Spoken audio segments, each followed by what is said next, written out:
तो आज हम लोग क्या करेंगे पहले समझे। आज और कल 2 क्लास, मान लो 3 भी, तो 2 से 3 क्लास बीपीएससी जो अभी 12 को एग्जाम है ना। सर फिर डेटा बच जाएगा। अब डेटा नहीं बचेगा, पता नहीं डेटा कैसा बचेगा, मुझे कम समझ में आ रहा है। तो जो भी बचेगा नहीं बचेगा, या अगर पॉजिटिव ले लीजिए, अगर बचेगा तो पॉजिटिव वाला बच रहा है तो नहीं बच जाएगा, नेगेटिव वाला तो नहीं बचेगा। आइए सुने। तो मैराथन नहीं, 2-2 घंटे, 4-5 घंटे मैथ में कौन सा मैराथन, एक ही दिन में पढ़ना है। तो 2 दिन पढ़ा है ना। तो 2 दिन पढ़कर आप लोग 68वीं 12 तारीख एग्जाम है। तो उस 12 तारीख में जो पूछे जाने वाले 10 क्वेश्चन है, 7-8 क्वेश्चन कर लीजिए, यही हमारा टारगेट है। यही है ना, मोटा मोटा गेम यही कि 7-8 क्वेश्चन, और 8 नहीं 10 भी कर जाए तो ज्यादा बेहतर, मतलब मिनिमम 8 आ जाए। सर साउंड ठीक है, ठीक नहीं है? वो यहाँ तो सब ठीक आ रहा है। चलिए, तो हम लोग शुरुआत देखिए शुरू करते हैं। पहले एक बात समझिए कि कहाँ से क्वेश्चन उठते हैं। बीपीएससी बीपीएससी मोस्टली क्वेश्चन कहाँ से, एक तो परसेंटेज वाले फैमिली है, जहाँ परसेंटेज प्रॉफिट डिस्काउंट एसआईसीआई का है। एक क्वेश्चन एराइज होता है वो एलसीएम वाली फैमिली से, जो time and work time and work और डिस्टेंस वाला है। बात समझ रहे हैं ना। तो परसेंटेज वाली फैमिली और वो दूसरी वाली फैमिली एलसीएम वाली, यानी टाइम एंड वर्क और टाइम एंड डिस्टेंस वाली फैमिली मिलाकर कम से कम तो 5 क्वेश्चन। कितने क्वेश्चन? 5 क्वेश्चन यहाँ से आ जाते हैं। अब बचा क्या, एवरेज और परसेंटेज, एवरेज और परसेंटेज, और एक क्वेश्चन एज। इन तीनों से मिलाकर 2-3 क्वेश्चन आ जाते हैं। तो 7-8 क्वेश्चन ऐसे हो गए। 1-2 क्वेश्चन रीजनिंग से आ जाता है, रीजनिंग आता है ना। तो कुल मिलाकर, हाँ रीजनिंग, हाँ रीजनिंग क्वेश्चन आ जाते हैं, कभी कभी अलजेब्रा इधर उधर पूछ लेता है। तो कुल मिलाकर इस तरह 10 क्वेश्चन, तो हम लोग 7-8 क्वेश्चन कंप्लीट करने की कोशिश कर रहे हैं, राइट। और एक बात और समझाइए कि जब इतना हम लोग पढ़ लेंगे ना, जो 5-7-8 क्वेश्चन की तैयारी अगर कर लिए और ठीक से समझ गया, तो वो जो रीजनिंग वाला क्वेश्चन है वो मिस नहीं होगा फिर। क्योंकि रीजनिंग कोई सब्जेक्ट तो था नहीं कि था, एकेडमी में कभी कोई रीजनिंग तो पढ़ा नहीं है। पढ़ा है एकेडमी, 6, 7 से 8 से लेकर लगातार ग्रेजुएशन तक कभी रीजनिंग नहीं रहा है। तो रीजनिंग नहीं रहा तो रीजनिंग पैदा कहाँ से हुआ, हिस्ट्री ज्योग्राफी से तो पैदा नहीं हुआ होगा, कि हुआ होगा? कहाँ से? मैथ से। तो इसका मतलब मैथ अगर आ गया तो मतलब मैथ का बेटा टाइप का है एक तरह से। तो मैथ अगर आ गया तो रीजनिंग आ जाएगी, मेरे पास मेरे। और मैथ का मतलब एप्टीट्यूड होता है, क्या होता है? और रीजनिंग का मतलब भी एनालिटिकल अप्रोच ही होता है ना। तो इसी पर हम लोग काम करेंगे। एक बात और समझना है कि आप लोग को रिकॉर्डिंग क्लास नहीं मिलेगी ना। नहीं मिलेगी तो हम लोग क्या करेंगे कि जैसे आप लोग लिखेंगे भी, क्वेश्चन को सॉल्व करके जवाब देंगे। ऑनलाइन वाले बच्चे भी, ऑनलाइन वाले बच्चों को सारी रिकॉर्डिंग मिल रही तो स्क्रीनशॉट ले लेंगे। आप लोग क्या करेंगे, जब बोर्ड भर जाए तो मैं लिखने के लिए बोलूँ तो आप फोटो खींचा करिए। कौन सा पास है ना, तो फोटो खींच लिया करिए। अब फोटो खींचकर, लेकिन ये बात हो रही है, फोटो खींचकर चूंकि समय कम है तो ये घर पे जाकर एक बार जरूर से देख लीजिए, ठीक है। तो पहले बेसिक कॉन्सेप्ट बताता हूँ, देखिए बेसिक कॉन्सेप्ट क्या है।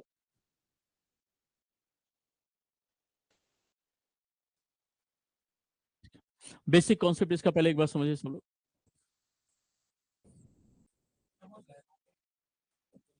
अच्छा नहीं दिख रहा है क्या? हाँ ये सब बता दिया करिए, हमारा कोई पुराना रिश्ता है ना। नहीं है, नहीं है, बोल ही नहीं रहे, सब शांत हो गया।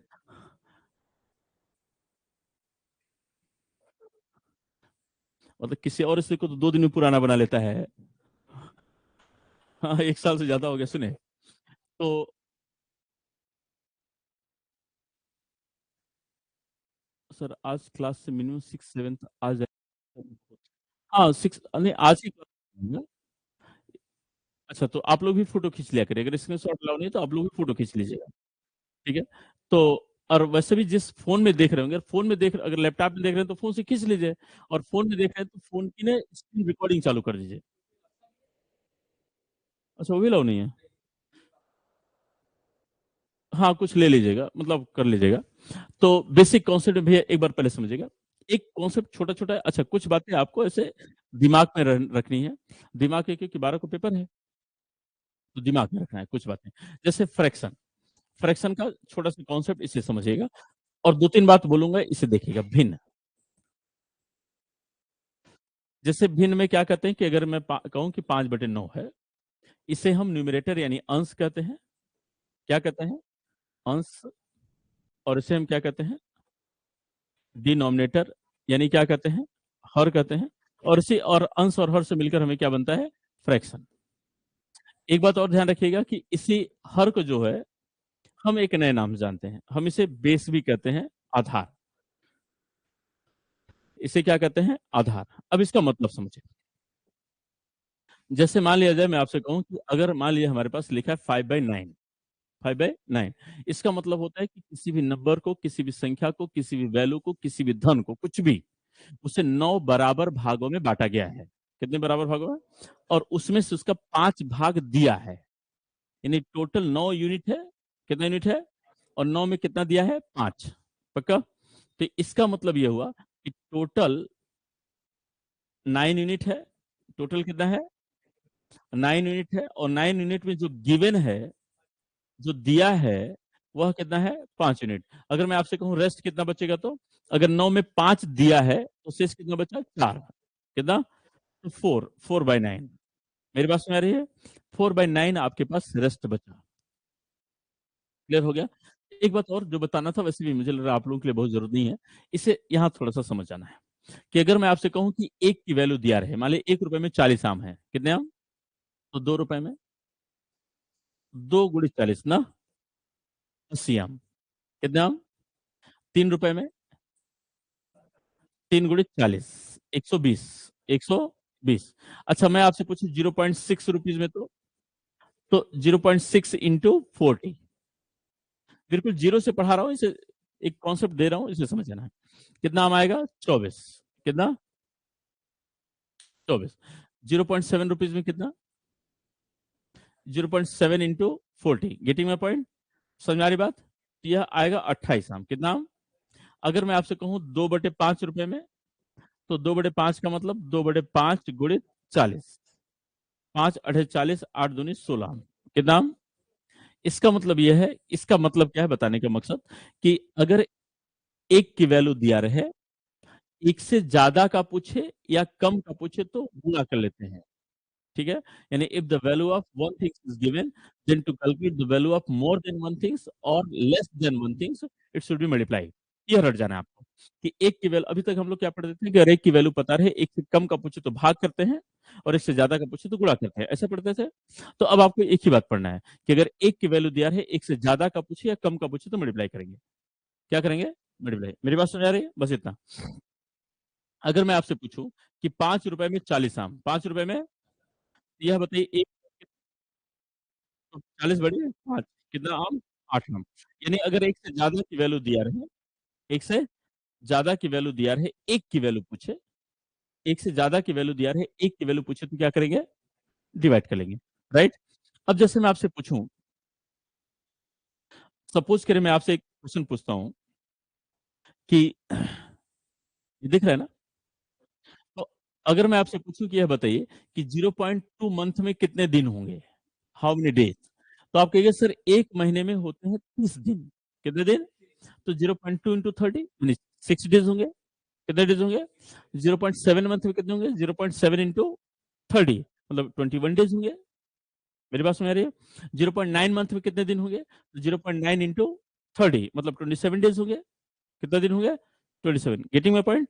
तो इसका मतलब यह है कि जैसे मैं आपसे पूछूं, यह बताइए, अच्छा इसका मतलब यह हुआ कि एक मंथ में 30 दिन। कितना दिन? अच्छा एक बात और समझे कि जैसे मैंने आपसे कहा कि मैं आप लोगों को वह वही वही पोर्शन पढ़ाऊंगा जो आपके लिए ओरिएंटेड है, लेकिन वह भी जो आपके लिए है। होने के लिए तो चैप्टर बहुत बड़े बड़े हैं, मतलब पूरे की पूरी मैथमेटिक्स से क्लास पढ़ाई जाती है कम से कम 60 70 80 घंटे में। तो आपको 4 5 घंटे में तो जो आपके लिए है और आपके कॉन्सेप्ट के लिए है। लेकिन इसके बाद क्या होगा कि अगर ऐसा कभी बीच में फील हो रहा हो कि सर ये समझ में कम आ रहा है, तो आप खुलकर मुझसे पूछिएगा। मेरी बात सुन रहे हैं ना? अब इस क्लास के बाद मतलब आज से जो दो तीन क्लास हम लोग क्लास करने वाले हैं, इसमें अब दोबारा पूछने का वो मत रखिएगा कि अच्छा कल पूछ लेंगे। नहीं समझे मेरी बात? तो मतलब आज ही सब क्लियर कर लीजिएगा, जो चले उसी दिन क्लियर करते चलेगा, और मैं आपको बताऊंगा। तो मैंने कहा कि एक महीने में कितने दिन? 30 डेज। 1 मंथ में 30 डेज। तो अब आपसे पूछो 0.7 मंथ में बताइए, तो 0.7 का मतलब 0.7 इंटू 30 मतलब 21 दिन। कितना दिन? 21 दिन। अब अगर मान लीजिए मैं आपसे पूछूं कि यह बताइए कि 5 दिन में कितने महीने होते हैं? 5 दिन में कितने महीने? तो इसका मतलब आप तुरंत कहिएगा सर अब आप दिन को महीने में पूछ रहे हैं, इसका मतलब हमें 5 दिन पूछ रहे हैं, यानी एक दिन में कितने महीने होते हैं यह जानना बहुत जरूरी है। एक दिन में कितना महीना होता है यह जानना बहुत जरूरी है। तो इसके लिए हमें पता है कि सर 30 दिन में कितने महीने होते हैं? बोले एक महीना, तो एक दिन में 1/30। और अब 5 दिन आप पूछ रहे हैं तो हम क्या करेंगे? मल्टीप्लाई कर लेंगे, तो 1/6, 1/6 मंथ होंगे। मेरी बात समझ आ रही है? Getting my point? क्लियर हो गया सबको? क्लियर हुआ? अब आगे बढ़ते हैं। इसका मतलब ये हुआ टोटल कितना है? 5 है। सॉरी, टोटल कितना है? 9 है, और इसमें गिवन कितना है? 5। इसे लिखिए, लिखिए या फोटो खींचिए। हाँ, हाँ, खींचिए खींचिए, समझ आ गया ना? लिख लिख लिखा है ना? हाँ हाँ। अच्छा, कुछ दर्शनार्थी पहले वाले भी हैं। हाँ, लेकिन तभी लिख लीजिएगा। इस बार दे रही है ना? 69वीं दे रहे हैं? तब आराम से आप पढ़िए। आप 2-3 बार आके कथा सुनिए, प्रसाद ले जाइए। मतलब 69वीं ना? अच्छा, 69वीं का भी शेड्यूल जारी कर दिया ना? अच्छा, सोच लीजिए बिहार कहाँ से कहाँ पहुंचा दिया अतुल प्रसाद ने, एकदम। लेकिन एक चीज है कि अच्छा, एक तरह से अच्छा भी हुआ है, नहीं? कि अब कंटिन्यूस लगातार वैकेंसी लगी है, बच्चों के पास टारगेट हो गया ना कि तैयारी करो, 1 साल में नौकरी ले, 1 साल में एसडीएम बन जाओ। अरे भाई, अब तो टारगेट हो गया ना। पहले क्या था कि पहले पता नहीं चलता प्री कब होगा, मेंस कब होगा। अब ये तो टारगेट आ गया सामने ना कि तैयारी शुरू करो, और अगर सब ठीक रहा, अगर प्री मेंस और इंटरव्यू निकलने का मादा रहा, तो 1 साल में एसडीएम की पोस्ट मिल जाएगी। नहीं, अब बच्चों के अंदर जुनून ज्यादा आ जाएगा। अरे भाई, इमेजिन करो कि अभी आप मेंस दे रहे हैं, प्री दे रहे हैं 12 तारीख को, सब बहुत बढ़िया रहा, सब ठीक ठाक हो गया, तो अगली बार इसी साल मेंस दे देंगे, और इसी साल इंटरव्यू हो जाकर 2024 में एसडीएम की गाड़ी मिल जाएगी। नहीं मिलेगी? ख्वाब देखो। मेरी बात समझ रहे ना? इसी तरह ख्वाब देखो, चूंकि अब एक बहुत अच्छा हो गया एक तरह से, 1 साल में सब कुछ मिलने वाला है भाई। नहीं मिलने वाला है? जैसे यूपीएससी हो गया।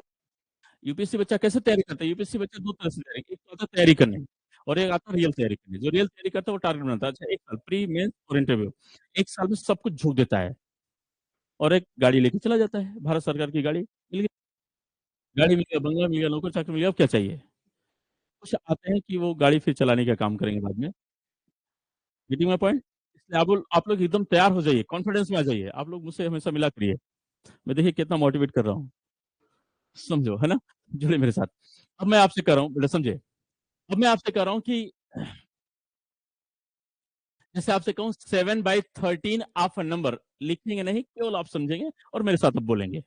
थोड़ा थोड़ा यहाँ बोलते रहेगा, और बोलते रहेंगे जल्दी। कि 7/13 of a number is 280, then calculate the number. तो तुरंत आपको कहना है कि माना एक्स वाई जेड नहीं, चूंकि आप बड़े, आपको एक्स वाई जेड प्रभाव भी नहीं देगा, करना भी नहीं है। कैसे करेंगे? 7/13 ऑफ अ नंबर इज 280। इसका मतलब मैं आपसे पूछूंगा देन कैलकुलेट द नंबर। किसी संख्या का 7/13 280 है, तो संख्या बताइए। तुम कहिएगा सर आपने तो अभी बताया कि संख्या 13 यूनिट होगी। कितना यूनिट होगी? और 13 में कितना दिया है? 7। 13 में 7 दिया है, कितना दिया है? और आप कह रहे हैं 280 है। क्वेश्चन में क्या कह रहा है? 200। इसका मतलब कहीं ना कहीं 7 यूनिट की वैल्यू भी 280 है। 7 की वैल्यू कितनी? 1 यूनिट निकालने के लिए 280 में 7 से भाग देंगे, कितना आएगा? 40। बेटा समझा रहा है ना? तो 1 यूनिट की वैल्यू कितनी? 40। पक्का? और अब आप सर संख्या पूछ रहे हैं, तो 13 चौके 52, यानी वह संख्या 520 होगी। कितनी होगी? Getting my point? क्लियर? अब मैं आपसे पूछूंगा, देखिए समझिए अच्छे से, आराम से, कि एक व्यक्ति है, पर्सन है, खूब अच्छे से समझ रहा है। एक यहाँ से एक क्वेश्चन, इट माइट बी, एक क्वेश्चन लड़ जाए, है ना? खूब अच्छे से समझना है। एक व्यक्ति है, वह अपने वेतन का 5/13 भाग खर्च कर देता है। क्या कर देता है? एक व्यक्ति है, वह अपने वेतन का 5/13 भाग खर्च कर देता है। कितना खर्च किया? अब वो कह रहा है कि इस तरह से वो जो सेविंग है उसकी, जो उसकी बचत है, उसकी बचत है 32,000 रुपए। कितना हजार? अब उसका सैलरी बताइए। क्या बताइए? तो तुरंत आप कहिए सर कि 5/13 खर्च किया। कितना खर्च किया? इसका मतलब कि सर पूरा का पूरा वेतन उसका 13 यूनिट रहा होगा। कितना रहा होगा? 13 में कितना खर्च कर दिया? 5। मेरे साथ से बोलो, कितना खर्च कर दिया? 5। और बचाया कितना होगा? 8। हमारे हिसाब से 8 यूनिट बचाया होगा। और क्वेश्चन में कह रहा 32,000। ये तय हो गया कि 8 यूनिट की वैल्यू ही 32,000। 8 की वैल्यू कितनी? यूनिट की वैल्यू 4,000। पक्का? तो अगर 8 यूनिट की वैल्यू हमारे हिसाब से 32,000 है, तो 1 यूनिट की वैल्यू 4,000। और 13 चौके 52, यानी व्यक्ति का वेतन 52,000 रुपए था। Getting my point? समझ में आ रही बात? ऐसे क्वेश्चन अभी लिखाने की जरूरत नहीं है कि है? समझ में आ रहा है? हाँ, क्या भैया? हाँ, अभी छोटे छोटे क्वेश्चन देख लीजिए। जब कहूंगा कि जब समझ में आएगा, जब बताऊंगा कि ये क्वेश्चन अब लिखना है तो वो लिखेगा। अब जैसे आपसे कहा जाए कि एक व्यक्ति है, एक व्यक्ति है, वह अपने वेतन का 5/13 भाग खर्च किया। कितना किया? एक व्यक्ति अपने वेतन का 5/13 भाग खर्च कर दिया, और रेस्ट जो हुआ वो सेव किया। रेस्ट को क्या किया? सेव किया, बचाया। रेस्ट को सेव किया, बचाया। राइट? अब क्या हुआ कि अब मैं आपसे कह रहा हूं कि saving if saving is 12,000 more than expenses, then if salary is 12,000 more than expenses, then तब आपको सैलरी बतानी है। Then calculate the salary. इसका मतलब समझ आएगा पहले? यह कह रहा है कि एक व्यक्ति अपने वेतन का 5/13 भाग खर्च कर देता है। कितना? और इस प्रकार से इसकी बचत करता है, से इसकी। और कह रहा है यदि बचत खर्च से 12,000 ज्यादा हो, तो आइए पहले बचत और खर्च पर हम अपना दिमाग लगाएं। कितना खर्च किया? 5/13। 5/13 का मतलब पूरा का पूरा वेतन 13। 13 में कितना खर्च किया? बचाया होगा 8। कितना? हमारे हिसाब से 5 खर्च कर दिया तो बचाएगा 8। और क्वेश्चन में कह रहा है कि जो बचत है ना, वो खर्च से 12,000 ज्यादा है। हमारे हिसाब से खर्च 5 यूनिट है, बचत कितनी यूनिट है? तो हमारे हिसाब से 3 है। हमारे हिसाब से जो बचत है वो क्या है? कितना ज्यादा है? इसका मतलब ये तय हो गया कि कहीं ना कहीं ये 3 यूनिट की वैल्यू कितनी है? 12,000 है। 3 की वैल्यू अगर 12,000, तो 1 की वैल्यू 4,000। वेतन कितने यूनिट था? 13। 13 52,000। Getting my point? तब आपको यहाँ कैसे करना पड़ेगा? समझ आ रहा है सबको? तो देखिए यहाँ क्या करना पड़ेगा सोल्यूशन में, कि सर आप ऐसे कहिएगा कि सर 5/13 है, इसका मतलब सैलरी कितनी होगी? मेरे साथ थोड़ा सा बोले तब ज्यादा अच्छा रहेगा। सैलरी होगी, 13 यूनिट ना। स्पेंड कितना किया? पक्का ना? ऐसे आपको सोचना पड़ेगा। और एक चीज और समझिए कि मैथमेटिक्स इसीलिए रखा जाता है, जैसे यूपीएससी में मैथमेटिक्स क्यों रखी गई है? केवल एनालिटिकल अप्रोच बदलने के लिए। एनालिटिकल अप्रोच मतलब ये तो अधिकारियों में तो एनालिटिकल अप्रोच ही चाहिए ना। इसीलिए तो रीजनिंग, नहीं तो मैथ का कौन सा यूज है वहाँ? क्योंकि उससे एनालिटिकल अप्रोच पता, अच्छा इसका मतलब ये हुआ, दिस बराबर दैट हुआ, इसलिए ऐसा हो गया। ये सारी चीज आपको पढ़ना है। तो सैलरी की वैल्यू, सैलरी कितना यूनिट है? 13। स्पेंड कितना किया? 5। तो सेव कितना करेगा? बोले। और कर है जो सेविंग है ना, वो 12,000 ज्यादा है। कितना ज्यादा है? हमारे हिसाब से कितना ज्यादा है? 3 यूनिट। सेविंग मोर है ना? कितना? 3। 3 यूनिट ज्यादा है। और क्वेश्चन में कितना करा है? यानी 1 यूनिट की वैल्यू बटे 3, 4,000 आएगा कि नहीं आएगा? अगर 1 यूनिट की वैल्यू 4,000, तो 13 चौके 52,000। Getting my point? इससे आप फुट फोन तैयार रखा करिए हमेशा अलर्ट मोड पर तुरंत।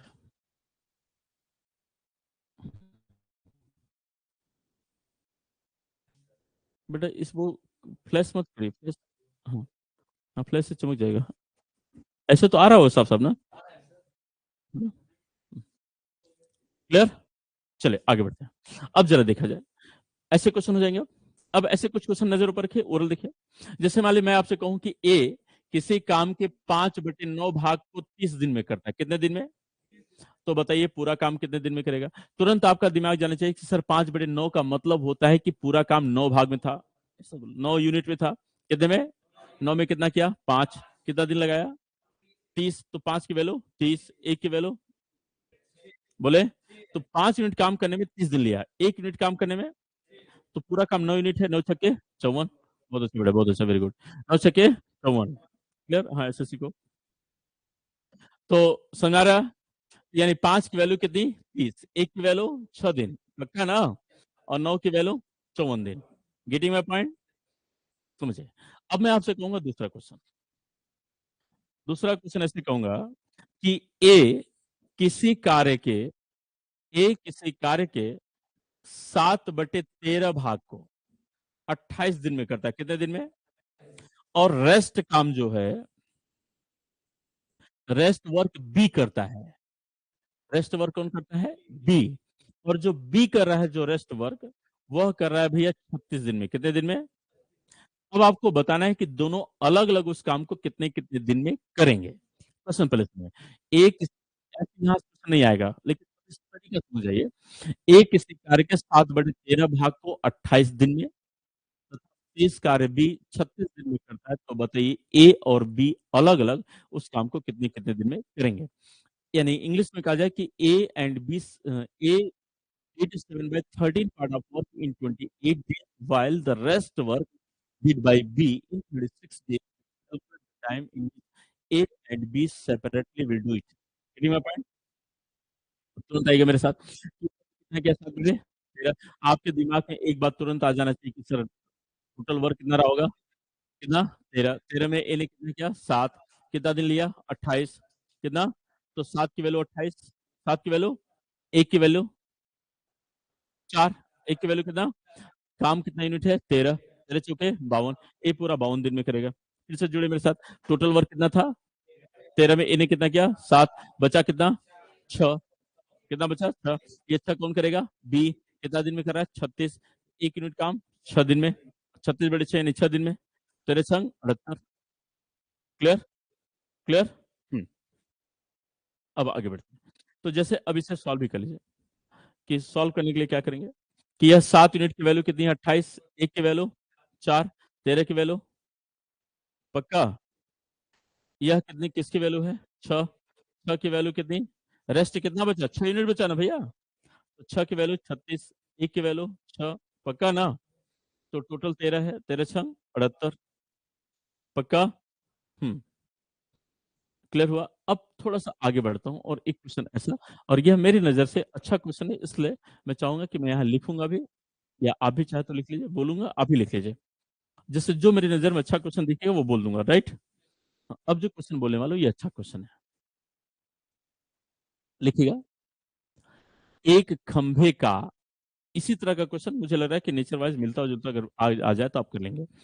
एक खंभे का 7/13 भाग कीचड़ में धंसा है, एक खंभे का 7/13 भाग किसमें धंसा है, कीचड़ में धंसा है। 7/13 part of a pole is buried in mud. 7/13 part of a pole buried in mud. 7/13 part of a pole buried in किस में, मड, कीचड़ में धंसा है। कीचड़ में धंसे भाग का, कीचड़ में धंसे भाग का 3/7 भाग ऊपर निकाल लिया गया, कीचड़ में धंसे भाग का 3/7 भाग ऊपर निकाल लिया गया। इंग्लिश में लिखिएगा, 3/7 part of buried portion drawn upward, 3/7 part of buried portion drawn upward। लिखा भैया, if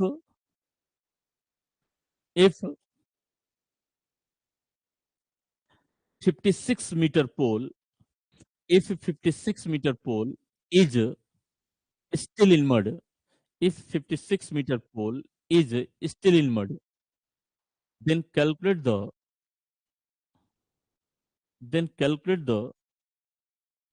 length of the pole, then calculate the length of the pole। Hindi में लिखिएगा, हिंदी में कहां तक लिखा कि एक खंभे का 7/13 भाग कीचड़ में धंसा है। कीचड़ में धंसे भाग का 3/7 भाग ऊपर निकाल लिया गया। यदि अभी भी 56 मीटर खंभा यदि अभी भी 56 मीटर खंभा कीचड़ में धंसा हो यदि अभी भी 56 मीटर खंभा कीचड़ में धंसा हो तो तो खंभे की लंबाई की गणना कीजिए। कितना देख लेते हैं। तो खंभे की लंबाई की गणना कीजिए। लिखा। देखिए कैसे करेंगे, देखिए इसका सलूशन यह कह रहा है कि कीचड़ में कितना धंसा है भैया।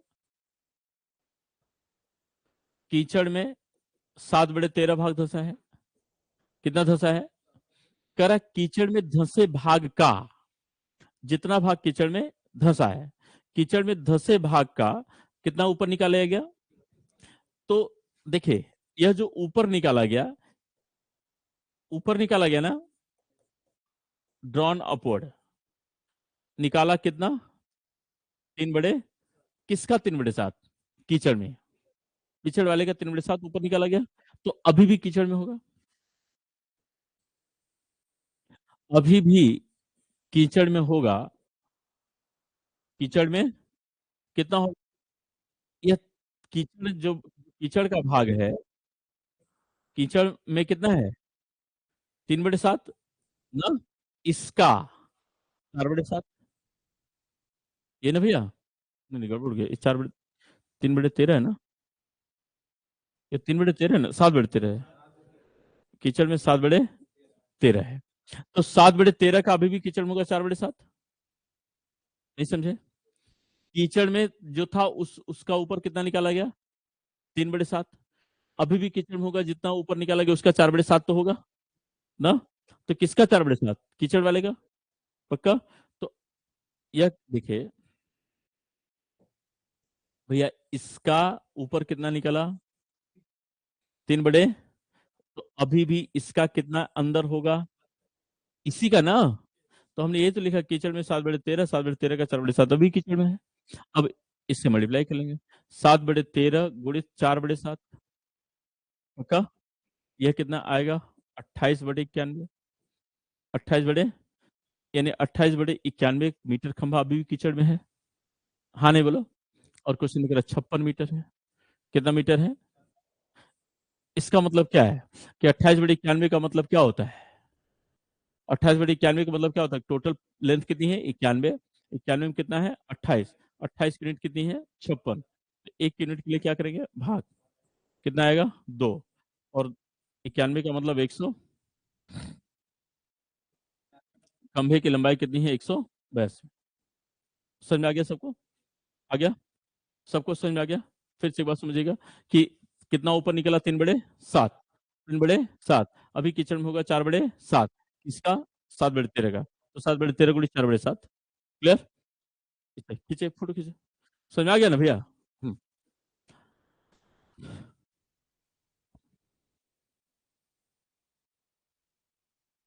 सबको समझ में आ गया ना, हो गया। चलिए अब जरा देखा जाए, यह क्वेश्चन इंपॉर्टेंट है, यह क्वेश्चन आपके लिए इंपॉर्टेंट है, हमने लिखा दिया। अच्छा फोटो खींच रहे हैं, अभी इतना समय लगता है, किसी और की फोटो जल्दी खींच लेते हो, किसी और का मतलब किताब उताब का, पेज का, है ना। चलो क्या है, किसके सोचने पर, अच्छा किसका फोटो खींच रहा है, बेटा वही सोचा करो जो पहले से खींचते हो। क्लियर हो गया, क्लियर हो गया भैया। चलिए आगे बढ़ते हैं। अब यह यहाँ रहा ये इसका काम। अब हमें लगता है कि इससे यही क्वेश्चन, एक आध क्वेश्चन यहाँ से आ सकता था, हमने आपको अब मैं आपको लिए चलता हूँ परसेंटेज पर, इस पर। अच्छा एक क्वेश्चन और, एक क्वेश्चन और, कि जैसे कहा जाए कि एक व्यक्ति अपने वेतन का ऐसा ऐसा आता है, एक क्वेश्चन लिखे जरा। एक व्यक्ति अपने वेतन का, एक व्यक्ति अपने वेतन का 2/7 भाग, एक व्यक्ति अपने वेतन का 2/7 भाग कमरे के किराए पर, कमरे के किराए पर, एक व्यक्ति अपने रूम रेंट, वेतन का 2/7 भाग किस पर? कमरे के किराए पर। एक व्यक्ति अपने वेतन का 2/7 भाग कमरे के किराए पर खर्च कर देता है, कॉमा, शेष वेतन का 5/9 भाग, शेष वेतन का 5/9 भाग खाने पर खर्च कर देता है। शेष वेतन का 5/9 भाग खाने पर खर्च कर देता है, कॉमा, शेष वेतन का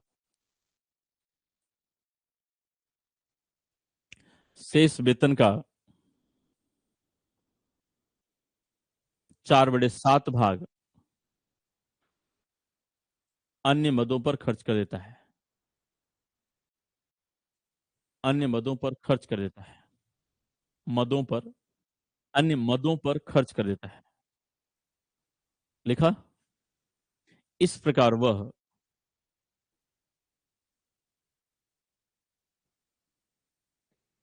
क्या लिखा? इस प्रकार वह 4,000 रुपए की बचत करता है। इस प्रकार वह 4,000 रुपए की बचत करता है। कितने की? तो व्यक्ति के वेतन की गणना कीजिए। इंग्लिश में बोलो। इंग्लिश में लिखिएगा, a person spend 2/7 part of his 2/7 part of his salary 2/7 part of his salary on room rent, comma, he spent 5/9 of rest his salary 5/9 of rest his salary on fooding, and 4/7 of rest his salary 4/7 of rest his salary on other issues. On other issues. In this way, he saves. In this way, he saves rupees. क्या लिखा? In this way, he saves rupees 4,000. कितना thousand? 4,000. Then calculate the salary of the person. Then calculate the salary of the person. लिखा? लिखा? अब देखिए, ये अब देखिए कैसे करेंगे। एक तो तरीका यह है कि पहले रूम रेंट पर कितना खर्च किया? 2/7। फिर फूडिंग पर कितना खर्च किया? 5/, और फिर अदर पर 4/7। अभी कितना बचा रहा है? अभी उसकी जो सेविंग है वह 4,000 है। कितना हजार है?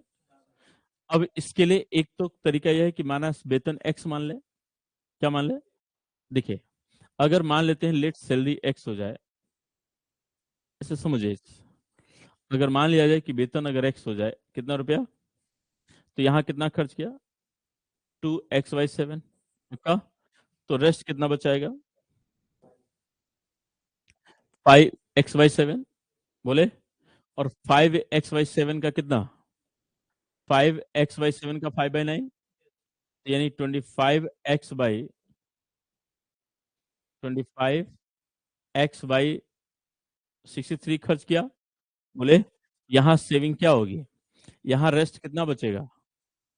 तो 5x/7 में 25x/63 माइनस करना पड़ेगा। बोले क्योंकि 5x/7 में 25x/63 खत्म कर दिया, तो इतना बचाना पड़ेगा। तो एलसीएम कितना आएगा? 63। कितना आएगा?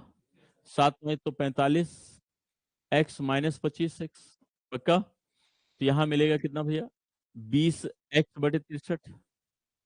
20x/63। यह रेस्ट है भैया। यह क्या है? रेस्ट। अब इसका कितना खर्च किया? 4/7। कितना?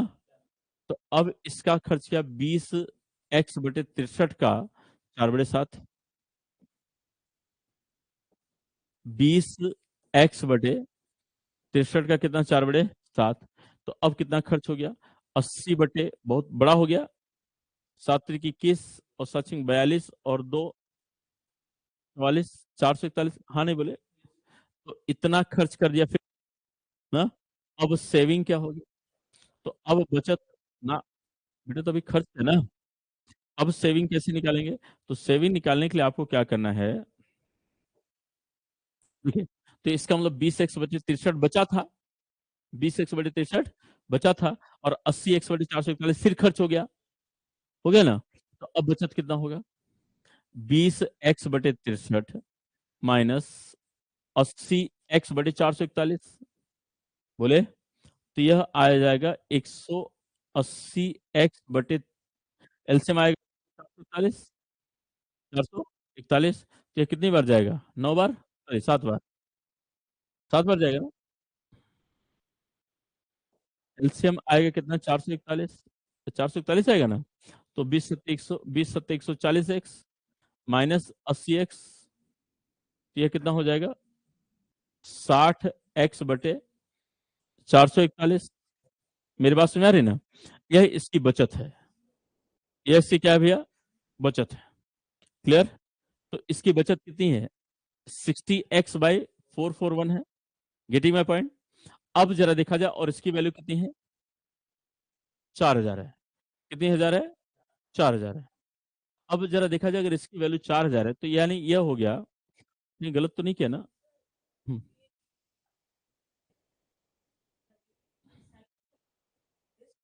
रेस्ट क्या कर रहा है, देखिए ना, क्वेश्चन पढ़िए। हाँ, क्वेश्चन में कह रहा है कि a person spent 2/7 part of his salary on room rent, comma he spent 5/9 of rest his salary। लिखा है ना भाई, 5/9 of rest his salary, bar bar rest rest कराइए। तो फिर से यहाँ तक क्लियर हो गया। अब यहाँ कहीं मिस्टेक तो नहीं हुआ? देखिए शेष कितना बचा? 20x/63। कितना खर्च किया? 80x/441, एलसीएम 441, बहुत बड़ा हो गया। क्या हो गया? बहुत बड़ा। और अब जरा देखा जाए, 60x/441 की वैल्यू निकालने के लिए हम क्या करेंगे? 4000, पर बोले ना, क्या करेंगे? 4000। अब 4000 करेंगे, फिर ऐसे से ये काटेंगे, काटेंगे ना, तो एक जीरो ऐसे ऐसे कट गया, बोले, 4 1 के 4, तो मतलब 100 आ गया, और 4 2 से कटे। समझ में आ रही बात ना?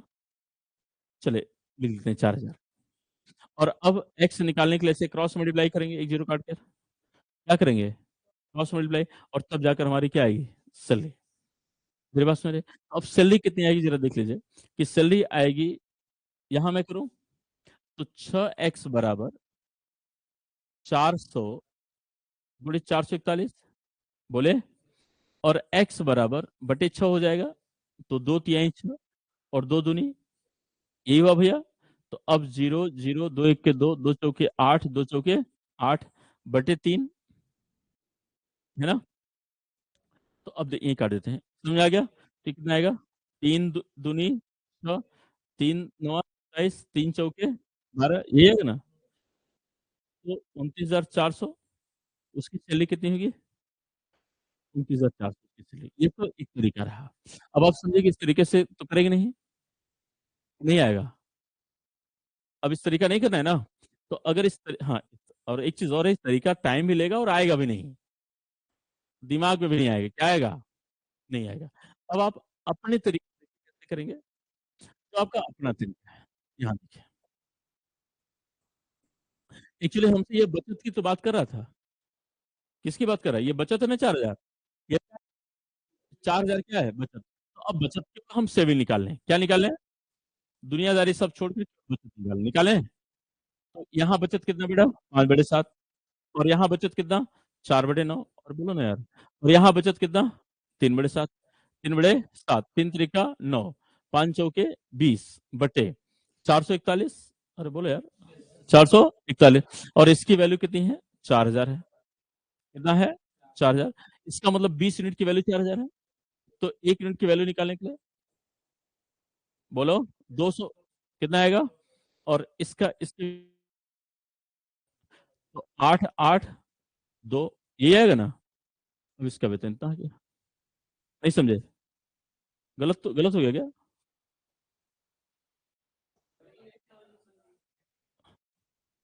एक मिनट बेटे, पहले कितना खर्च था? 2/7, फिर कितना था, और फिर कितना था, 4/7, इतना था ना। बाद में बचत कितना है, 4,000। यहाँ सेविंग कितनी है,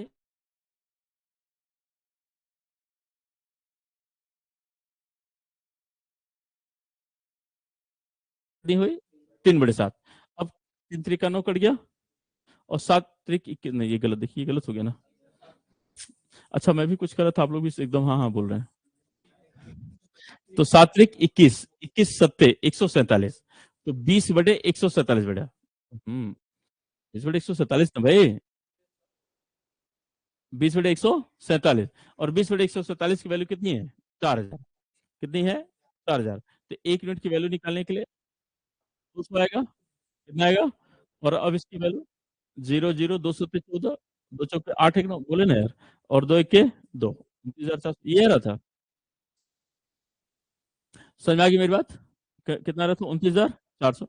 अब इसे करना है, क्लियर, क्लियर। तो अब हमें ऐसे करना, देखिए ऐसे क्वेश्चन को कैसे करेंगे। पहले देखिए, जो दिया हो उसे छोड़कर केवल बचत पर ध्यान दे रहे हैं। क्या कर लें, बचत पर, तो यहाँ बचत कितने आएगा, 5/7। 5 बड़े, ये 5/7 कहां से है, ये समझना भैया, ये समझ में आया कहां से आया, कहां से आया, 2/7 में बचत कितना, 5/7। इसका 5/9 का बचत कितना, 4/9। इसका बचत कितना, और इसकी वैल्यू आपको दिया है, राइट। समझ में आया भैया,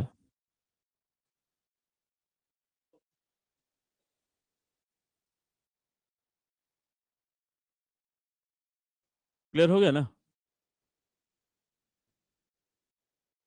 क्लियर हो गया। अब एक क्वेश्चन और, अब मैं आपको देता हूं ऐसे क्वेश्चन दूं, यानी अब इसे नहीं करना है ना भैया, अब इसे भूल जाए, क्लियर ना। हम्म इसे देता हूँ, रूम पर है भैया, रूम रेंट पर है 3/8, 3/8, RR मतलब रूम रेंट, फिर रेस्ट का 5/7 फूड पर है, 5/7 किस पर है, फूड पर। फिर रेस्ट का 3/5, रेस्ट का कितना, 3/5, यह क्लॉथ पर है। और फिर रेस्ट का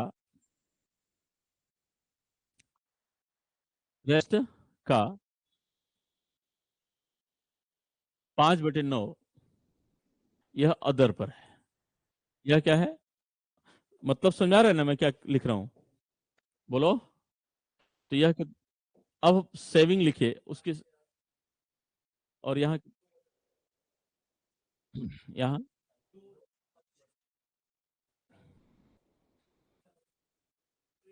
4/9। तो अब जो रेस्ट बचा है, जो सेविंग, भैया देखिए अब जो सेविंग हुई है,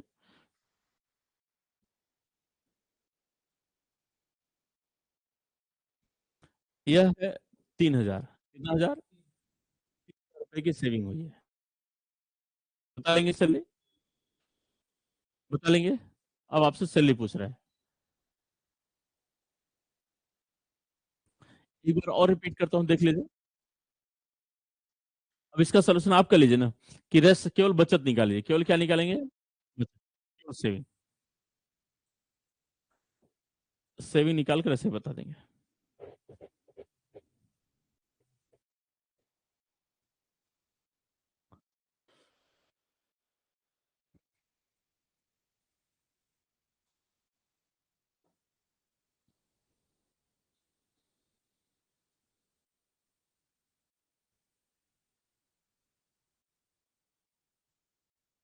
ठीक है भैया, क्लियर हुआ। तो अब बताइए इसकी वैल्यू क्या आएगी, यह कितना है, पहले देखिए क्या क्या कटेगा। 2 चौके 8, 4 से 4 कैंसिल हो गया, 5 से क्या कैंसिल हो गया, 5, और अब कितना बचा, और कुछ कैंसिल नहीं हो रहा है ना।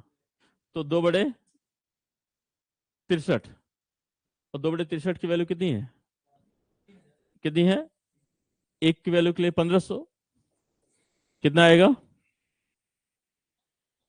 एक की वैल्यू के लिए 1,500 भैया ना। और अब मल्टीप्लाई करिएगा, तो 15 तक के 90, 90,000 आ जाएगा, 15 45, 94,500, 94,500 ये उसका वेतन होगा। ये समझ में आ गया ना? हम्म। हालांकि आपके एग्जाम में अगर इस तरह का कोई क्वेश्चन आएगा तो एक ही 2 बार में आएगा। कितनी बार में? वो तुमने 2-3 बार बता दिया, जैसे मान ली यही तक है कि 3/8 खर्च किया, फिर शेष का इतना, फिर रेस्ट इतना आ गया, 2 ही बार आप करेंगे। समझ में आ गई बात ना?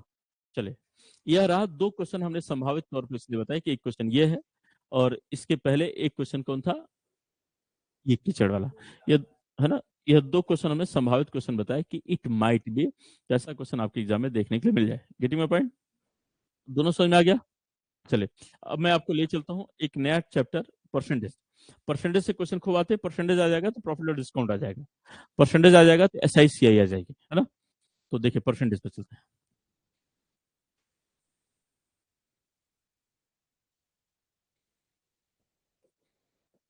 प्रतिशत, इसका एक ही कॉन्सेप्ट है, इसे समझ जाना है। हर चीज अपने आरंभिक अवस्था में क्या है, 100%। इनिशियली हर चीज कितना, 100%। राइट, इनिशियली हर चीज कितना होता है भैया, 100%। यह इसका बेसिक कॉन्सेप्ट है, मोटा मोटा कॉन्सेप्ट यही है। अब आपको समझना है कि हर चीज अगर 100%, तो कुछ भी चीज हो, किसी भी चीज की लंबाई, चौड़ाई, ऊंचाई, मोटाई, गहराई, किसी भी व्यक्ति का वेतन, परीक्षा का पूर्णांक, चुनाव में डाला गया मत, किसी भी वस्तु का क्रय मूल्य, मेरे पास मेरे होने वाला लाभ या हानि मतलब, और किसी भी चीज को उधार दिया गया धन, मतलब जितनी भी चीज है हर चीज 100%। जब भी आपको लगे कि अब क्या होगा, माना एक्स की जब भी बात आए आपके दिमाग में, तो कितना परसेंट, 100। बस यही बात आपको रखना है। देखिए, अब पहले छोटे छोटे क्वेश्चन मैं आपसे पूछूंगा और आप लिखेंगे नहीं, जब लिखने की बारी आएगी तो मैं आपको बताऊंगा। मैं आपसे कहूंगा 32, किसी भी संख्या एक नंबर है, नंबर नहीं पता है कितना है, इसके 32% और 40% का डिफरेंस, डिफरेंस मतलब समझते हैं, अंतर का मतलब होता है हमेशा, पहले डिफरेंस का मतलब समझे। जैसे मान ली मैं आपसे कहूं कि मेरी उम्र 10 साल है, कितना, और आपका उम्र 15 साल है। मैं 10 साल का हूँ, आप 15 साल के हैं, और हमारे आपके बीच उम्र का अंतर +5 या -5, मेरे और आपकी उम्र के बीच का अंतर +5 या -5। मैं अंतर पूछ रहा हूँ, मेरा 10 साल है और आप 15 साल के हैं, मैं आपसे पूछ रहा हूँ मेरे और आपके बीच उम्र का अंतर, प्लस या माइनस। अरे भाई, मेरा और अपना अंतर पूछ रहा हूँ। तो इसी बात को समझ, चलिए खैर समझ जाइए। इसका मतलब जैसे दिखता है ना कि मेरा और अपना, मेरा और आपका, अगर आप कितने साल के हैं, 15 साल के, और मैं 10 साल का, तो अगर मैं आप और अपने का अंतर देखूं तो आपको लगता नहीं कि 10 - 15 बराबर -5 आना चाहिए, लेकिन ऐसा नहीं है। अंतर का मतलब, डिफरेंस का मतलब होता है कि हमेशा बड़े में से छोटे वाला घटाना। जैसे मैं आपसे कहूं कि ए और बी का डिफरेंस, तो अगर ए बड़ा होगा तो A - B हो जाएगा, और अगर बी बड़ा तो B- है, मतलब डिफरेंस का मतलब हमेशा बड़े में से छोटा वाला, भले ही वो पहले छोटा वाला लिखा हो। मीटिंग में पॉइंट में क्या करो, भले छोटे वाला पहले लिखा हो, लेकिन डिफरेंस का मतलब बड़े में से छोटा वाला, यह बात ध्यान रखना है। तो कभी नेगेटिव नहीं आता। यह क्या होगा कि 32 और 40% का अगर डिफरेंस में कहूँ, मैं आपसे कहूँ कि एक नंबर है, उसके 32 और 40% का डिफरेंस 56 है। कितना है, 56 है, तो नंबर बताना है। तो आप कहिए कि देखिए सर, हमारे हिसाब से नंबर होता है 100%। कितना परसेंट? थोड़ा थोड़ा मुंह खोल के बोलते रहिएगा, ज्यादा अच्छा रहेगा। मुरारी अब समझ में आ रहा होगा भैया। तो अब क्या है कि नंबर कितना होता है, 100%। कितने का डिफरेंस है, 32 और 40। हमारे हिसाब से डिफरेंस कितने परसेंट का, 8। कितना, और क्वेश्चन में कह रहा है 56 है। कितना है, तो यानी कहीं ना कहीं 8% की वैल्यू कितनी है, 56, पक्का। अगर 8% की वैल्यू 56 है तो 1% निकालने के लिए क्या करेंगे, बोले। तो 1% निकालने के लिए 56 में 8 से डिवाइड करेंगे, भाग करेंगे, तो कितना आएगा, 7। और नंबर पूछ रहा है तो 100%, नंबर पूछ रहा है तो 100%, कितना आएगा, 700,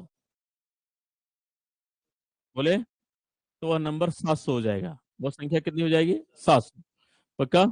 मैं आपसे कहूंगा कि एक बात और ध्यान रखना है कि यदि का जो कॉन्सेप्ट होता है, जिससे मैं आपसे कहूं, एक क्वेश्चन लिखिए जरा, लिखिए सब लोग।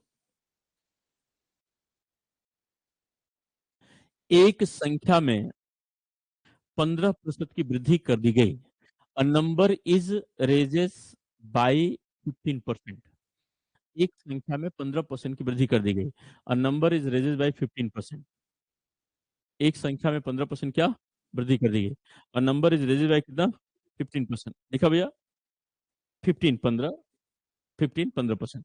यदि संख्या में यदि संख्या में 20% की वृद्धि यदि संख्या में 20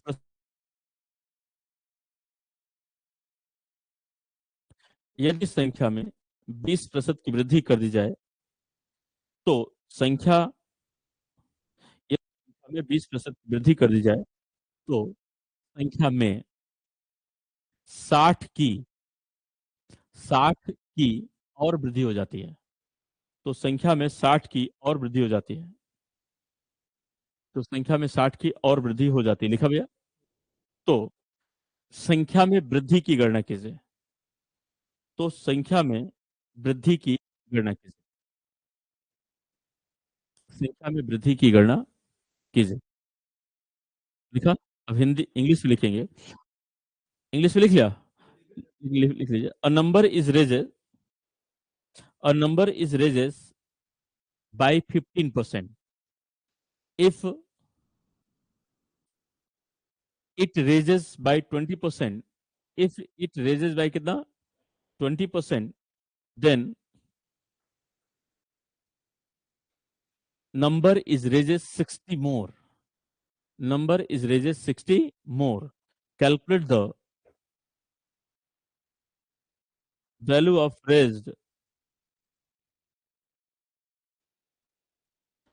raised in number. हम्म? संख्या में वृद्धि की गणना। अब मुझे बताइए कि देखिए ये बड़ा इजी दिख रहा है कि पहले क्या दिख रहा है ये बताइए। देखिए यहाँ जो टेक्निकल वो बताने की कोशिश कर रहा हूँ, और यही इसलिए ये क्वेश्चन दिया हमने कि कह रहा है कि एक संख्या में पहले पहले 15% की ग्रोथ हुई। बोले कितने का। तो संख्या कितना होता है 100%। उस संख्या में पहले कितने का ग्रोथ हुआ 15% का। कह रहा है इफ इट रेजेस बाय 20%, अगर 20% बढ़ा दिया जाए, देन नंबर रेजेस 60 मोर। संख्या में 60 की और वृद्धि हो जाती है। कितने की। तो हमारे कब 60 की वृद्धि होती है। जब 20% बढ़ाएं तब तो 60 की और वृद्धि होती है। ये बताइए जो 60 है क्या है 60 है, यह 15% की वैल्यू है या 20% की। 15 या और 20 के डिफरेंस की वैल्यू। बहुत अच्छा। यह 15 15 की है ना, तो 20 की है, 15 और 20 के डिफरेंस की वैल्यू है। कह रहा है कि तो संख्या 60 और बढ़ जाती है। यानी हमारे हिसाब से जो और बढ़ रही है, हमारे हिसाब से जो मोर और बढ़ रही है वह कितनी है 5%। कितना। और 5% की वैल्यू कितनी है 60। पक्का। 1% की वैल्यू 12। कितना आएगी। अब आपसे पूछ रहा है कि तो बताइए संख्या में वृद्धि की गणना कीजिए। Then calculate the value of raise in number. यह बताइए 1% की वैल्यू कितनी आ गई। तो 100 तो नहीं पूछ रहा है, क्योंकि 100 तो संख्या पूछता।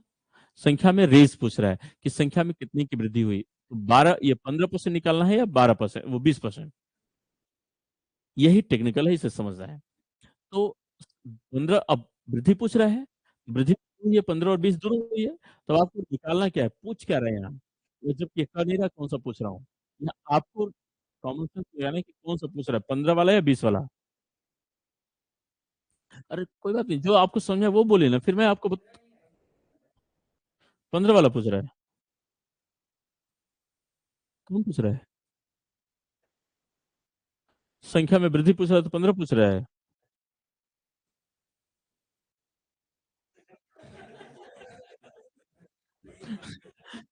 अच्छा मतलब गजब आप लोग पकड़ लिए भाई, तो अब तो पक्का हो गया। समझ आ गया। ये कह रहा है यदि 20% वृद्धि होती, तो वो 20 की वृद्धि हुई नहीं है, वो यदि है, इफ है। मेरे पास समझ रहे हैं। इफ की कंडीशन है तो हमेशा याद रखिएगा, जो इफ वाली कंडीशन होती है वो रियल नहीं होती है, वो सूडो होती है, वो आभासी होती है, इमेजिनरी होती है। तो कह रहा है इफ इट रेजेस बाय 20%, तो यदि यदि ऐसा होता तो होता, लेकिन हुआ तो नहीं है। तो रियल में कितना हुआ है। मेरे बताने का मकसद इतना था कि वृद्धि जो होगी, ग्रोथ जो होगा, तो गजब आप लोग बना लिए हैं भाई।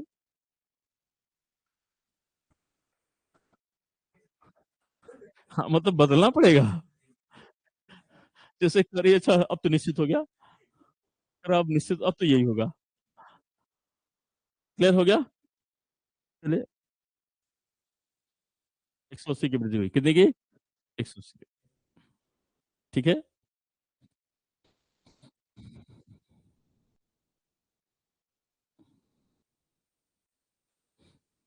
ये सब मैथ वाले टीचर को हल्के में ले लिया है क्या?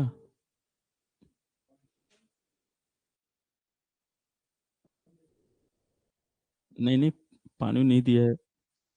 पानी रवि, हल मैथ वाले टीचर को हल्के में ले लिए हो? पानी-वानी नहीं लाए हो? सब ठीक है ना? बिना नहीं चाय वो नहीं, चाय अब नहीं, चाय तो बहुत हो गया। दिन भर में बहुत ज़्यादा चाय पी ली।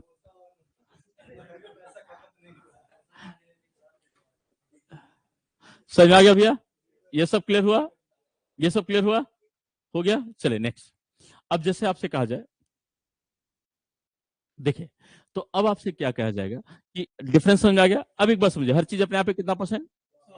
कितना परसेंट? अगर मान लीजिए किसी वस्तु के मूल्य में 10% की वृद्धि करें, ऐसे समझ रहे हैं। अगर किसी वस्तु के मूल्य में 10% क्या करें? वृद्धि, तो अब वो वस्तु 110 हो जाएगा। क्या हो जाएगा? अब उस वस्तु का मूल्य 110% हो जाएगा। अगर 20% की वृद्धि करें तो 30, तो 25, तो अगर 10 कमी करें तो 20 कमी करें तो 80, 25 कमी करें तो पक्का? यह बात आपको समझ क्लियर हो गया? अब मैं आपसे कहूंगा कि एक संख्या है, बड़े समझो, एक संख्या उसके मूल्य में 20% की वृद्धि कर दी गई। कितना परसेंट? अच्छा, यही बात एक बार और समझना है कि हर चीज का क्रय मूल्य भी, खरीदने वाला मूल्य भी 100% होता है। कितना परसेंट होता है? 100%। अगर उसे 10% के प्रॉफिट पर बेचा जाए, 110 में, 110% में, अगर 20% प्रॉफिट बेचा जाए तो 30% की, तो 25, तो और अगर 10% के लॉस पर बेचा जाए तो 20% लॉस, तो गेटिंग माय पॉइंट? हाँ। तो अब मैं आपसे कह रहा हूं कि एक वस्तु के मूल्य में 20 वृद्धि कर दी गई। क्या कर दी गई? और अब उसका जो मूल्य है ना, अब जो प्राइस है ना, वह हो गया उसका 6,000 रुपए। कितना? अब उसका इनिशियल प्राइस बताना है। तो आप कहेंगे सर इनिशियल प्राइस तो 100% होता है। इनिशियल प्राइस कितना होता है? भैया देखिए, इनिशियल प्राइस अगर 100% होता है और ग्रोथ हुआ है 20, अब प्राइस कितना हो जाएगा? बोले? और क्वेश्चन में कह रहा अब प्राइस कितना हो गया है? तो 120% की वैल्यू 6,000। मेरे पास समझ आ रही है ना भैया? अगर 1% निकालेंगे, ऐसे समझे, चले ठीक है, बहुत ज्यादा निकालेंगे तो भाग भाग देंगे। और अब आपको 100 चाहिए, क्या चाहिए? 100 इंटू 100 कर देंगे। मेरी बात समझ आ रही है? 12 पंचे 60, 50, तो 50 गुणे 100 माने 5,000। यानी अब उस वस्तु का आरंभिक मूल्य क्या था? 5,000। भैया मेरी बात समझ आ रही है? क्लियर हो गया? कोई डाउट? चले, अब आगे बढ़ते हैं। जैसे मैं आपसे कहूं कि एक वस्तु के मूल्य में, पहले एक वस्तु के मूल्य में 25% की कमी कर दी गई। कितना परसेंट? 25% कमी कर देने के बाद अब इस वस्तु का मूल्य 270 रुपए हो गया। कितना रुपए? अब आपसे इनिशियल प्राइस पूछ रहा है। क्या पूछ रहा है? इनिशियल प्राइस पूछ रहा है, तो तुरंत कहिएगा सर इनिशियल प्राइस से कितना होता है? बोलो। 100 कितना कम हुआ? 25, तो अब कितना हो जाएगा? कितना? 75% की वैल्यू कितनी है? 200। 1% निकालने के लिए बटे 75 और 100 निकालने के लिए गुणित 100। पक्का? 25, 25 तिया 3 नवा 9 चौके 25।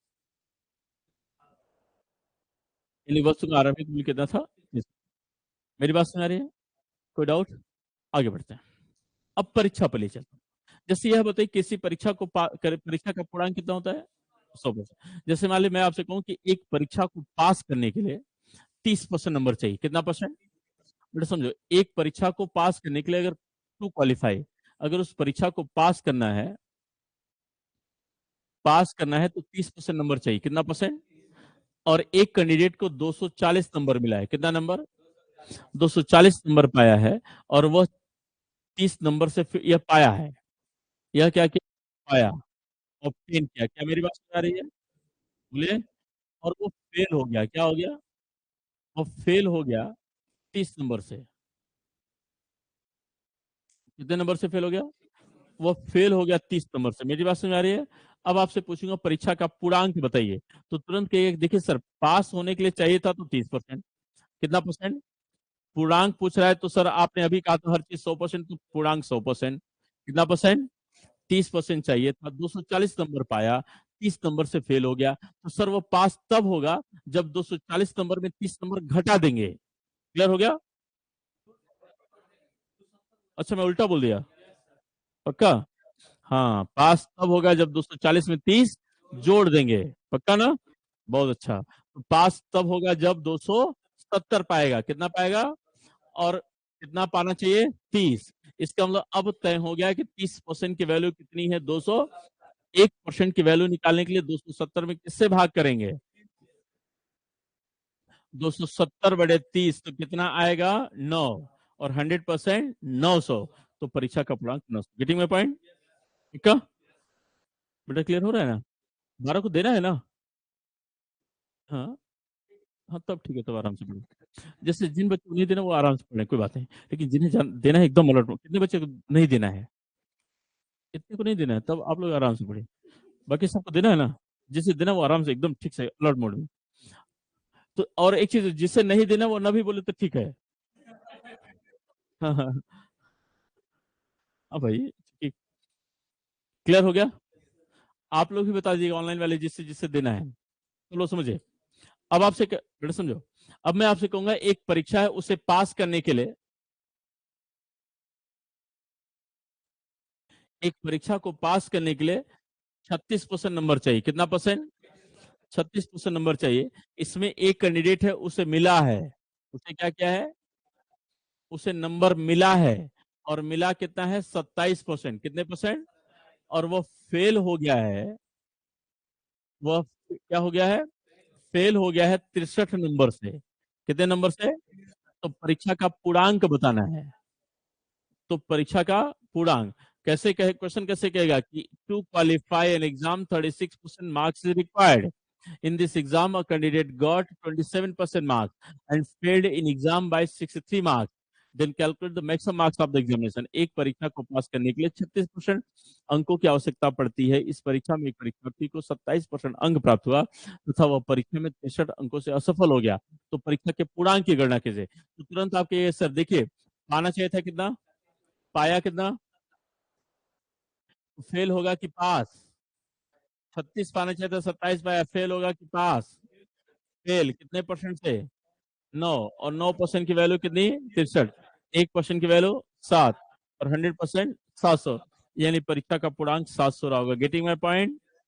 क्लियर हुआ? अब आपसे दूसरा क्वेश्चन कहूंगा कि एक परीक्षा में दो कैंडिडेट हैं। कितने कैंडिडेट? स्टूडेंट 1 है और स्टूडेंट 2 है। पहला स्टूडेंट और दूसरा स्टूडेंट। पहले को मिला है 27% नंबर। कितना नंबर? और ये 64 अंकों से फेल हो गया। क्या हो गया? 64 अंकों से फेल हो गया। बात समझ रही है? दूसरे वाले को मिला है 42% नंबर। कितना परसेंट? दूसरे वाले को मिला भैया 42%। और यह जितना चाहिए था, मोर मार्क्स, ज्यादा पाया। क्या पाया है? ज्यादा। मोर मार्क्स पाया है। कितना ज्यादा पाया है? 56। कितना? 56 मार्क्स मोर। कहां से? To required to qualify. परीक्षा पास कितना चाहिए था, उससे 56 नंबर ज्यादा पाया। मेरी बात समझ आ रही है? अब आपसे परीक्षा का पूर्णांक पूछेगा। क्या पूछेगा? परीक्षा का पूर्णांक। इसे कैसे कैसे करेंगे इसे समझिए। तो परीक्षा का पूर्णांक है पूछेगा तो आप कहेंगे देखिए सर ये 27% चाहिए था, इसे कितना चाहिए था? और ये कितना? सॉरी 27 पाया। और फेल कितने से हुआ? 64। तो इसे पास कराने के लिए 27% में 64 नंबर आप दे दीजिए, तो ये पास हो जाएगा। नहीं, क्योंकि 27% नंबर पाया है, 64 से क्या हुआ है? फेल हुआ है। 64 नंबर से फेल हुआ भैया। तो 27% में अगर 64 नंबर और दे देंगे तो क्या हो जाएगा? पास। क्या हो जाएगा? और इसे कितना पाया है? 42%। कितना परसेंट? 42% नंबर पाया, 56 नंबर ज्यादा पाया। इसमें से अगर 56 नंबर माइनस कर देंगे, 56 नंबर क्या कर देंगे? माइनस कर देंगे, तभी यह पास हो जाएगा। क्या हो जाएगा? यह भी पास हो गया, यह भी क्या हुआ? पास। दोनों पास पर आ गए, कहाँ आ गए, पास पर आ गए, तो दोनों बराबर हो जाएंगे। बोले इसे आप इधर ले जाएंगे परसेंटेज की तरफ, ये कितना आएगा, 15%, कितना परसेंट, और इसे आप इधर लाएंगे तो ये जुड़ जाएगा ना, तो कितना हो जाएगा, 120, 120। चाय नहीं चाहिए तो पानी क्यों चाहिए था। सुदामा जी तो, समझ में आ गया भैया, समझ में आ गया। तो 15% की वैल्यू कितनी, 120, 1% की वैल्यू 8, और 100%, बोलो बेटा 100% 800, परीक्षा का पूर्णांक कितना आएगा, 800। मेरी बात समझ आ रही है। एक तो क्वेश्चन यह है, दूसरा क्वेश्चन यह भी पूछ सकता है कि यह बताइए इस परीक्षा को पास करने के लिए कितना परसेंट नंबर चाहिए, इस परीक्षा को पास करने के लिए कितना, बेटा समझो कितना परसेंट नंबर चाहिए। तो हमें चाहिए कि 27% प्लस 64, 27% प्लस, और ये 64 नंबर किसका, 800 का है, किसका, ये तो 800 में, तो परसेंट बदलने के लिए बेटे 800 को इसको करते हैं, पता है आपको, बोलो। हाँ, 8%, कितना, 27 और 8, ये पास होने के लिए 35% नंबर चाहिए था। समझ आ गया, क्लियर। इस क्वेश्चन को लिखिए, इस क्वेश्चन को लिखिए, पहले क्वेश्चन लिख लीजिए तब इसका सॉल्यूशन लिखिएगा। हाँ, एक परीक्षा में एक परीक्षार्थी को,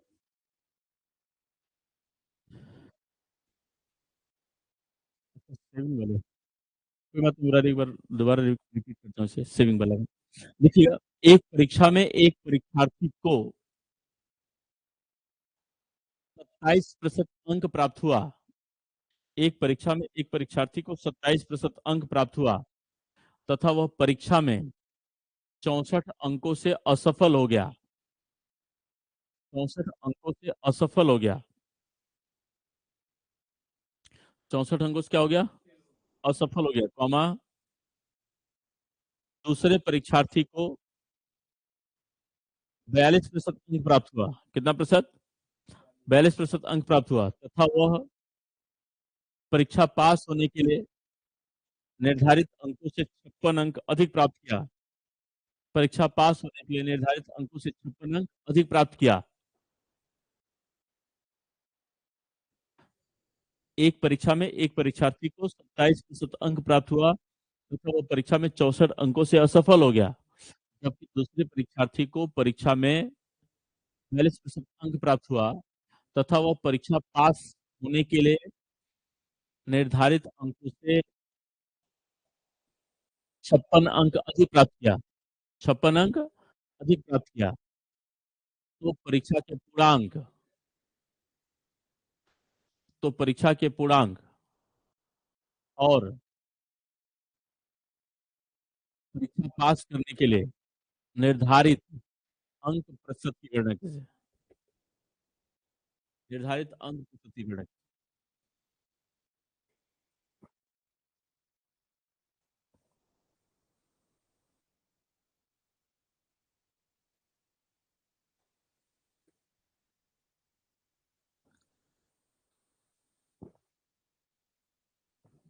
क्या हुआ,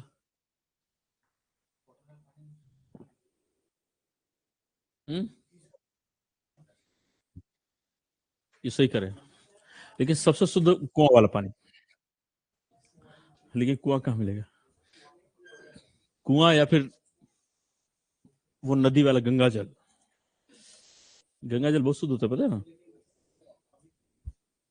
हाँ, ये तो है भाऊ, इससे यहाँ सर में नहीं देखिए, अगर पेड़ पौधे की फीलिंग लेनी होती तो बालकनी में पतला पतला पौधा लगाकर वहीं बैठा होता है। यहाँ से बड़ा मुश्किल है, यहाँ सब जीता है कि जीवन काट रहा है, यही है ना। जीना हो तो गांव में देखे, अब जो गर्मी के दोपहर में ताश चटकेगा नहीं, और होता है ना, और पेड़ के नीचे जो केंद्र सरकार की चर्चाएं होंगी, हाँ हाँ, आईआर का, कि वो आईआर के साथ साथ हिस्ट्री जरूरी सबका, एक कहेगा अच्छा अमित शाह को ये नहीं करना चाहिए, दूसरा कहेगा अच्छा मोदी को ये नहीं करना चाहिए था। तो फिर अरे यार राजनाथ को तो कहेगा अच्छा राजनाथ को एक बार कह बता, नंबर भी सब ऐसा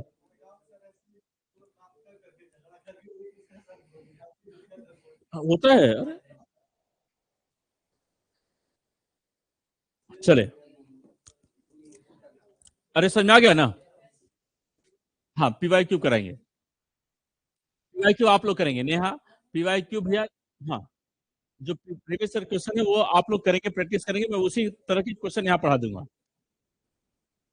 भैया ये समझ आ गया ना, हो गया, आगे बढ़ते हैं, जल्दी जल्दी खींच लो, हो गया, चले। अब देखिए पीछे भैया जल्दी से बातचीत नहीं करना, समझा, यहाँ तक बात क्लियर होगी सबको। और अब हम आगे बढ़ते हैं, आगे बढ़ देखिए यहाँ तो परीक्षा वाला समझ में आ गया। आगे बढ़ते हैं कि एक क्वेश्चन आता है देखिए, जैसे मिक्स परसेंटेज का, किसका, मिक्स परसेंटेज का क्वेश्चन।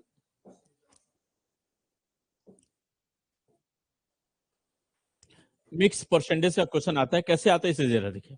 यह कहेगा कि जैसे समझे, मान लिया जाए कि भी खूब अच्छे समझेगा, जैसे मान लिया यह क्वेश्चन बड़ा इंपॉर्टेंट भी है आपके एग्जाम से, एग्जाम के पॉइंट ऑफ व्यू से, कि मान लिया जाए कि इस परीक्षा में हमने इस क्लास में परीक्षा लिया मैथ और साइंस का, इसका मैथ और साइंस का परीक्षा लिया, समझे, और यहाँ कंडीशन लगा दी कि इसे पास करने के लिए, इस परीक्षा को पास करना हो तो सभी विषय में पास होना जरूरी है। टू क्वालिफाई करने के लिए एटलीस्ट एक सब्जेक्ट में, सभी नहीं एटलीस्ट, एटलीस्ट एक सब्जेक्ट में पास होना बहुत जरूरी है, एटलीस्ट वन सब्जेक्ट में, किसमें, वन सब्जेक्ट में पास होना बहुत जरूरी है। यह कंडीशन में लगा दिया कि अगर कोई कैंडिडेट एक सब्जेक्ट में पास होगा तो पास मान लिया जाएगा, और दोनों में पास होगा तो और पास हो जाएगा। क्लियर। अब क्या हुआ जरा इस बात को देखिए और समझिए। सपोज करिए जैसे मान लिया, ऐसे ऐसे जल्दी सिचुएशन देख लीजिए, मान लिया जाए कि इधर बच्चे 30 हैं, कितने हैं, 30 हैं, और इसके यहाँ बीच में 20 बच्चे बैठे हैं, और इधर बच्चे हैं 40, तो 30 40 70 20 90 हो गए, कितने हो गए। यह देखिए एक कंडीशन आती है, यहाँ एक वर्ड आता है, कहा जाता है ओनली। मान लिया जाए कि जो 30 बच्चे हैं, ऐसा देखिए, यह ए रो है, और यह बी रो है, और यह सी रो है। Getting my point. इधर 30 बच्चे हैं, कितने स्टूडेंट हैं, इधर 20 स्टूडेंट है, और इधर 40 स्टूडेंट है, कितने, तो पूरी क्लास में कितने हो गए, टोटल, टोटल इन क्लास कितने हो गए, 90 स्टूडेंट हो गए, बोले। अब जरा देखा जाए, यह कह रहा है कि यहाँ जो 30 बच्चे हैं ना, ये ओनली मैथ में पास हुए, किस में पास हुए, ओनली मैथ, मतलब मैथ के अलावा किसी और में पास नहीं हुए, केवल मैथ में पास हुए। तो ओनली का मतलब जहां होता है वहां रीजन बाउंड हो जाता है। जैसे मान ली मैं आपसे कहूँ कि मेरा नाम बीके मिश्रा है, और मैं केवल मैथ पढ़ाता हूँ, इसका मतलब मैथ के अलावा मुझे कुछ और नहीं आता। ओनली का मतलब मैं रीजन बाउंड हो गया, जैसे मैं केवल चाय पीता हूँ, इसका मतलब मुझे चाय के अलावा कुछ और पीना पसंद नहीं है, मतलब यह रीजन क्या हो गया, बाउंड हो गया। जैसे लेकिन अगर मान ली मैं आपसे कहूँ कि मैं मैथ पढ़ाता हूँ, इसका मतलब मैं मैथ के अलावा कुछ और भी पढ़ा सकता हूँ। मैं चाय पीना पसंद करता हूँ, इसका मतलब मैं चाय के अलावा कुछ और भी पीना पसंद करता हूँ, मेरे मतलब कुछ और का मतलब वो नहीं। हाँ हाँ हाँ, वहां नहीं जाना है। हाँ मतलब, हाँ जो भी है, लेकिन वहां नहीं जाना है दिस दैट वाले में, समझो। तो मोरल ऑफ दिस, हाँ, तो मोरल ऑफ द स्टोरी ये है कि इसका मतलब जहां केवल हो जाए, जहां ओनली हो जाए, वहां रीजन क्या होता है, बाउंड हो जाता है। तो यह जो बच्चे हैं ओनली मैथ से पास हुए, किसमें पास हुए, और यह बच्चे जो हैं ओनली साइंस से पास हुए, किसमें पास हुए, और यह जो बच्चे हैं ये मैथ और साइंस दोनों में पास हुए, मैथ और साइंस। Getting my point. अब आपको समझना है कि हुआ क्या, कि जैसे मान ली कि मैंने इस क्लास में लड्डू बंटवाया, क्या बंटवाया, और लड्डू बंटवाया, चूंकि 90 बच्चे थे तो 90 बच्चों के साथ बुला लिया कि आओ भाई सबको लड्डू खिलाते हैं, लेकिन हमने गलती कर दी, देखो समझो, हमने गलती क्या कर दी, कि जब लड्डू लाया तो हमने कहा कि एक काम करो ना, जितने बच्चे मैथ में पास हुए वो सब एक साथ बैठे, तो मैथ में तो ये तो बैठेंगे ही बैठेंगे, और ये भी जाके बैठ जाएंगे, तो मैथ में कितने लड्डू बटे, मैथ में 50 स्टूडेंट बढ़ गए, 50 लड्डू बढ़ गए, और यही गलती हमने साइंस के साथ कर दी। हमने कहा जितने बच्चे साइंस में बैठे हैं ना वो सब एक साथ बैठे हैं, तो साइंस में ये तो बैठेंगे, ये फिर से जाएंगे, नहीं जाएंगे, जाएंगे ना भैया। तो यानी साइंस में कितने लड्डू बटे? 60। कुल मिलाकर 110 लड्डू बढ़ गया। कितने बढ़ गया भैया? 110 लड्डू बटे थे, कितने बच्चे? 20 लड्डू फालतू में बटे। इसी को समझना है कि जो 20 लड्डू फालतू में बटे, इसका मतलब 20 लड्डू 2 बार जोड़े गए होंगे, 20 बच्चे 2 बार लड्डू खाए होंगे, मैथ के साथ भी खाए होंगे, और इसका मतलब मैथ 20 के पास 2 क्वालिटी थी। अब मैं आपसे कह दूं कि देखिए यहां तो हमारे पास टोटल निकल कर आया 110। कितना निकल कर आया? आउट ऑफ कितने में थे, कितने हमारे पास? 90। आउट ऑफ 90, तो अगर 90 माइनस कर दें तो 20, यानी 20 लड्डू फालतू में बटे ना, और यह 20 बच्चे ऐसे रहेंगे जो दोनों विषय में पास हुए होंगे, मतलब यह 2 बार जोड़े होंगे। Getting my point? समझ में आ गया? अब देखिए ये क्वेश्चन कैसे आएगा। यह बताइए पूरे क्लास में कितने % बच्चे होते हैं? बोले। मैं आपसे कहूंगा, छोड़िए ना, मैं आपसे कहूंगा कि एक मैथ और साइंस की एक परीक्षा में 70% बच्चे मैथ से पास हुए। कितने?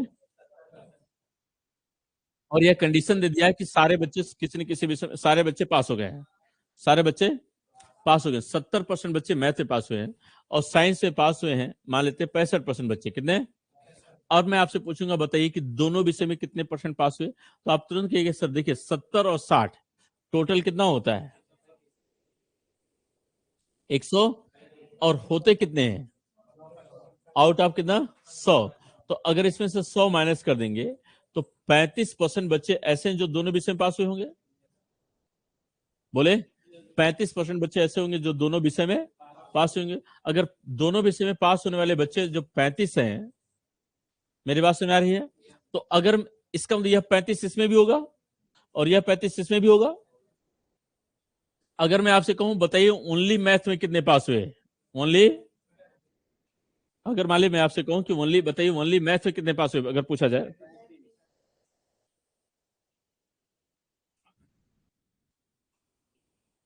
समझे, अगर आपसे कहूं ओनली मैथ में कितने पास हुए, इस यह 35 इसमें होंगे ना, तो 70% माइनस 35, मतलब ओनली मैथ में 35% पास हुए, हाँ या नहीं? और अगर यही बात मैं आपसे पूछूं कि बताइए ओनली साइंस में कितने % पास हुए? ओनली साइंस, तो ओनली साइंस में कितने % पास हुए? 65% माइनस 35 बराबर कितना? 30% बच्चे ओनली साइंस में पास हुए, 35% बच्चे ओनली, और 35% बच्चे दोनों में। तो देखिए 35 35 70 और 30 100। Getting my point? भाई सबको क्लियर हो गया? क्लियर हुआ? ऐसे क्वेश्चन आते हैं, ऐसा आएगा कि कुछ चाय पीता है, कुछ कॉफी पीता है, कुछ चाय कॉफी दोनों पीता है, कुछ नहीं पीता, दिस बराबर दैट होता है। फिर कहेगा कुछ इंग्लिश में फेल हुए, कुछ हिंदी में फेल हुए, बात आती है ना? क्लियर? यहां तक समझ आ गया? अब देखिए इसे, अब इसे वैसे भी देखिए, अब इसी क्वेश्चन को वेन डायग्राम से कैसे,